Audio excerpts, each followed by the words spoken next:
పూరా లోకల్. దీన్ని ఒప్పుకో, మీరు ఇమీడియట్ తీసేయాలి. ఇమీడియట్ గా తీసేయాల్సింది దీన్ని. ఈ తెల్లబట్టలు ఎవరు ధరిస్తారు? తెల్లబట్టలు ఎవరు ధరిస్తారు? ఎవరు ధరిస్తారు? వాళ్ళు ఇంక మొహాన్ని బొట్టన పెట్టినారు.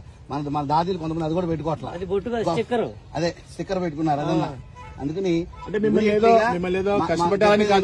సనాతన భారత హైందవ ధర్మం ఏం చెప్పిందో అది పాటించే ఋషిష్యులు అందరం. కాబట్టి మీరు ఇప్పుడు భగవంతుడు పుట్టాడు, ఇలా వచ్చాడు, 5,000 సంవత్సరాల తర్వాత ఇదంతా సృష్టి అంతా ఉండదు, ఈ పిచ్చి మాటలు మాట్లాడే వ్యవహారం ఉంటే కుదరదు. కాబట్టి మీరు చక్కగా తీసేసుకోవడం మంచిది. శివలింగం పెట్టారు స్వామిని, చక్క పెట్టుకోండి. డబ్బులు వసూలు చేసుకుంటే చేసుకోండి, మాకు అభ్యంతరం లేదు. ఎంత డబ్బు కన్నా వసూలు చేసుకోండి.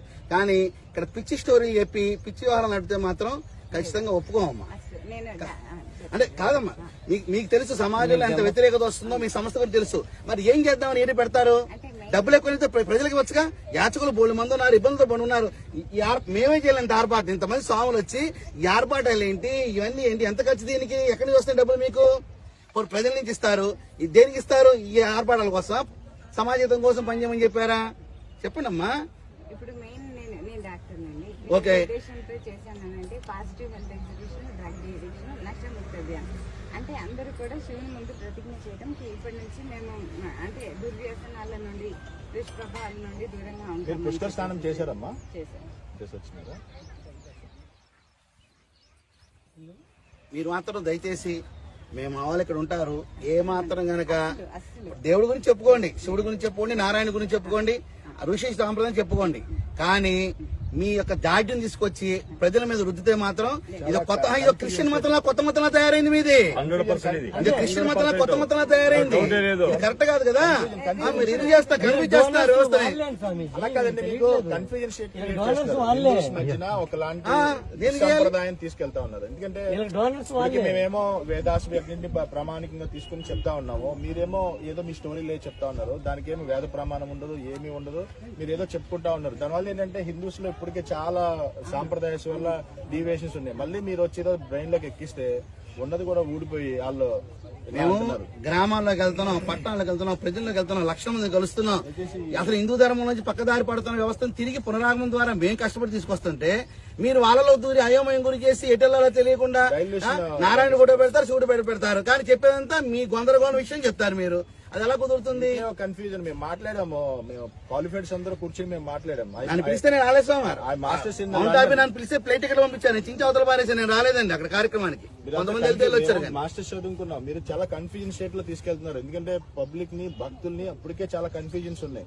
మళ్ళీ మీరు కొత్త కన్ఫ్యూజన్ తీసుకెళ్లి వాళ్ళని అసలుకి ఏమి బాబు వద్దురా బాబు మేము అంటున్న పరిస్థితి తీసుకొస్తుంది. అందుకని మీ ఫిలాసఫీ ఏం చెప్పకుండా దయచేసి ఇట్లాంటి విగ్రహారాధన నేర్పించి వాళ్ళకి ఫిజికల్ ప్రాక్టీస్ నేర్పించండి. మీరు డాక్టర్ కదమ్మా, ఏది కావాలంటే చేసుకోండి, ఏది కావాలంటే చేసుకోండి. కానీ మీ యొక్క సిస్టమ్ మాత్రం ఇక్కడ ప్రవేశపెట్టబాకండి.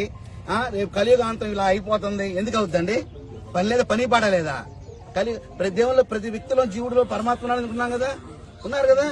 కలియుగాంతం ఎందుకు అవుతుంది? మీరు ఎలా నిర్ణయిస్తారు? మీకు హక్కు ఉంది నిర్ణయించడానికి. అంటే మనకన్నా ముందు పుట్టిన వాళ్ళని రద్దుపరచాలి, మీ మాట వినాలా? మీ మాట ఎందుకు వినాలమ్మా? చెప్పండి. మీ పిల్లకి మీ ఇష్టం పెంచుకుంటారు. డాక్టర్ చదువుకుని మీ డాక్టర్ చదివారు, మీ ఇష్టమైందా? ఇంట్లో వాళ్ళు ఇష్టమైందా? మీ పక్కింటి వాళ్ళు ఇష్టమైందా? మీ ఇష్టం అది మీ తల్లిదండ్రులు ఇష్టం, మీ పక్కింటి వాళ్ళు ఇష్టం కాదు కదా. అది మీ ఇష్టం, మీరు గౌరవించుకుంటారు మీ డాక్టర్ గాని. అలాగే ఎప్పటి నుంచో విధానం తీసుకొచ్చి పక్క విధానం వచ్చి పక్కింట్లోకి తయారయ్యారు. మీరు మీ విషయాన్ని చెప్తే ఎలా ఒప్పుకోమంటారు? అంటే దేనైనా ఒక ప్రమాణం ఉండాలి అంటున్నాం. మేము ఏం స్వామి ఏదైనా మాట్లాడాలనుకోండి ఒక ప్రమాణం ఉంటుంది, వేద ప్రమాణం ఉంటుంది. ఇప్పుడు మేము ఏదైనా మాట్లాడాలనుకోండి ఒక ప్రమాణం ఉంటుంది. శ్రీమద్ భాగవతాన్ని ఆధారితంగా తీసుకుని మేము మాట్లాడతాం. కలియుగం ఇన్ని సంవత్సరాలు ఉన్నాయి, 4,32,000 సంవత్సరాలు ఉన్నాయి, త్రేతాయుగం ఇన్ని సంవత్సరాలు ఉన్నాయి. మీకు వేద ప్రమాణం ఉంటుంది, భాగవత్ ప్రమాణంగా మేము మాట్లాడతాం. మీరు ఏ ప్రమాణం తీసుకుని ఫిలాసఫీ ఇస్తున్నారు, పబ్లిక్ ఇండెక్ట్ చేస్తున్నారు అనేటువంటి విషయాన్ని మీరు అర్థం చేసుకోండి. మిమ్మల్ని ఏదో బాధించాలని, కష్టపెట్టాలని మా ఉద్దేశాలు కావు.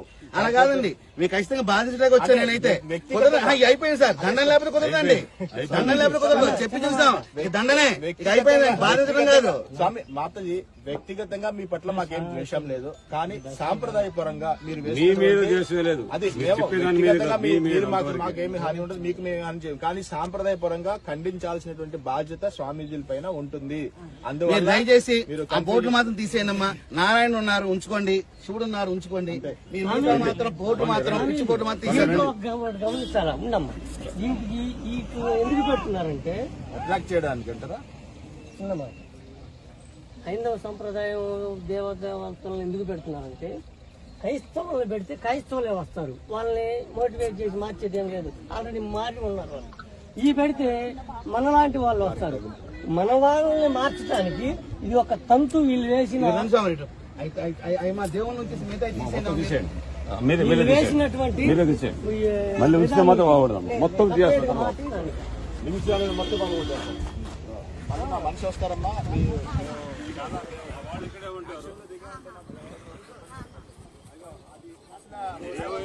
ఎక్స్ప్లెయిన్ చేయండి నాకు. మీరు రండి, అగో ఆ సిస్టమ్ ఎక్స్ప్లెయిన్ చేయండి నాకు.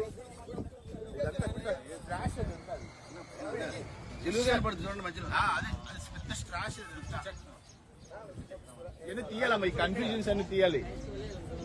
చోటేశ్వరమ్మ నారాయణ కింద ఉన్నారు, ఆయన పైన ఉన్నారు. జీసస్ ఇది ఎందుకమ్మా? అమ్మా ఇదేంటిది దరిద్రం? అమ్మ ఏంటమ్మా అమ్మా ఈ దరిద్రం ఏంటమ్మా? పుష్కరాల్లో ఏంటిది? ఈ దరిద్రం ఏంటమ్మా? ఏరామి ఏమ్మా ఏంటి? సరమ సమానం అయితే మీ ఆస్తి ఉంటే నాకు ఇచ్చేయండి, కొంచెం అంతా ఒకటే కదా. మీ ఆస్తులు ఉంటే మాకు ఇచ్చేయండి, మేము పంచుకుంటాం అందరూ. ఈ దరిద్రం ఏంటి? ఇక్కడ ఏంటి అసలు ఇక్కడ జరుగుతుంది ఏంటి? లేదమ్మా ఇది ఉండకూడదు. తీసేయడగా చించేయడే చించేసామా? చించేయ్. చించేసామా? చించేయడమే చించేయి. దరిద్రం ఉండకూడదు. మొహోడే యేసు ప్రభు బొమ్మలు ఏంటమ్మా ఇప్పుడు ఈ ప్లేస్ లో? సాంప్రదాయం ఏంది, వ్యవస్థ ఏంది, యేసు ప్రభు బొమ్మలు ఏంది? దేవుని వరకు వీళ్ళు పెట్టుకోండి. క్రైస్తవులు. మీకు దయచేసి నమస్కారం చెప్తున్నాం. ఈ బోట్లు మొత్తం ఆలు పెట్టండి. 2 రోజులు మా వాళ్ళు ఉంటారు రండి, మా వాళ్ళు ఉంటారు, వచ్చి అబ్జర్వేషన్ చేస్తారు. ఈసారి మాత్రం తేడా వస్తే మాత్రం కేసు నమోదు చేస్తాం, చట్ట ప్రకారం చర్య యేసు తీసుకుంటాం. ప్రభు బొమ్మలు పెట్టారేంటి? ఏ దరిద్రం ఇది ఎందుకమ్మా? అట్లా ఎందుకని జీసస్ నుంచి డొనేషన్లు క్రైస్ట్ ఫోటో ఎందుకు పెట్టారు మీరు? మీరు దాంట్లో